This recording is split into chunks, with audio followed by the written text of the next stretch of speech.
Hi అండి. అందరికీ నమస్కారం. Welcome to my channel. ఈ వీడియోలో ఏపీ ఉద్యోగుల పిల్లలకు కారుణ్య నియామకం, తాజా సమాచారం, దీనికి సంబంధించిన పూర్తి వివరాలైతే వీడియోలో తెలుసుకుందాము.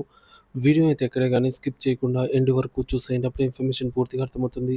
అలాగే వీడియో చూస్తున్న ప్రతి ఒక్కరు వీడియోకి లైక్ చేయండి ఫ్రెండ్స్. ఈ వీడియోని తోటి ఉద్యోగ మిత్రులతో అయితే షేర్ చేయండి. కొత్తగా మన ఛానల్‌ని చూస్తున్నవారు ఇంకా ఎవరైనా సబ్స్క్రైబ్ చేసుకోకపోతే వెంటనే మన ఛానల్‌ని సబ్స్క్రైబ్ చేసుకోండి. దీని ద్వారా నేను చేసే ప్రతి ఒక్క వీడియో మీ వరకు రీచ్ అవుతుంది.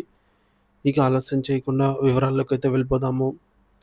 ఫ్రెండ్స్, ఇక విషయానికొచ్చినట్లయితే ఉద్యోగం చేస్తూ కుటుంబాన్ని పోషిస్తున్న వ్యక్తి హఠాత్తుగా మరణిస్తే ఆ కుటుంబం దిక్కులేనిదవుతుంది.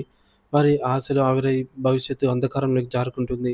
ఇలాంటి నిస్సహాయ స్థితి కుటుంబాలకు ఆసరాగా నిలిచేందుకే ప్రభుత్వాలు కంపాసినేట్ రిక్రూట్‌మెంట్ అంటాము, కారుణ్య నియామకాలు అనే మానవతా దృక్పథంతో కూడినటువంటి పథకాన్ని ప్రవేశపెట్టాయి.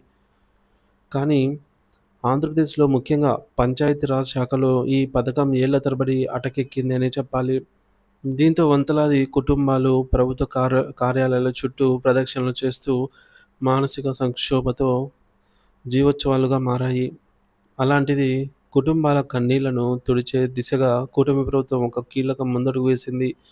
పంచాయతీరాజ్ శాఖ మంత్రిగా, ఉప ముఖ్యమంత్రిగా బాధ్యతలు స్వీకరించిన శ్రీ పవన్ కళ్యాణ్ గారు ఈ చిరకాల సమస్యపై ప్రత్యేక దృష్టి సారించి బాధితులకు ఆశాకిరణంగా నిలిచారని చెప్పాలి. ఏళ్ల తరబడి ఎదురుచూపులు, తీరని వేదన.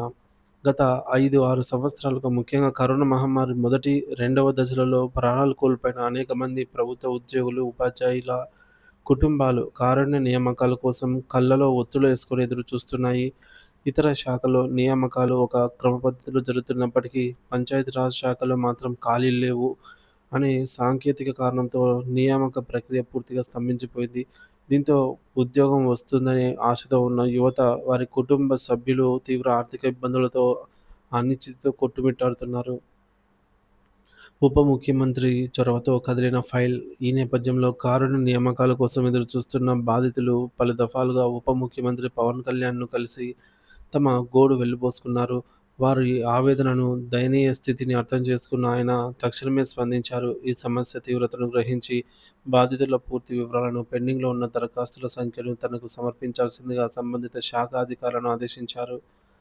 ఆయన ఆదేశాలతో అధికార యంత్రాంగం కదిలింది. అధికారులు తక్షణమే కారుణ్య నియామకాలకు సంబంధించి ఫైళ్లను సిద్ధం చేశారు.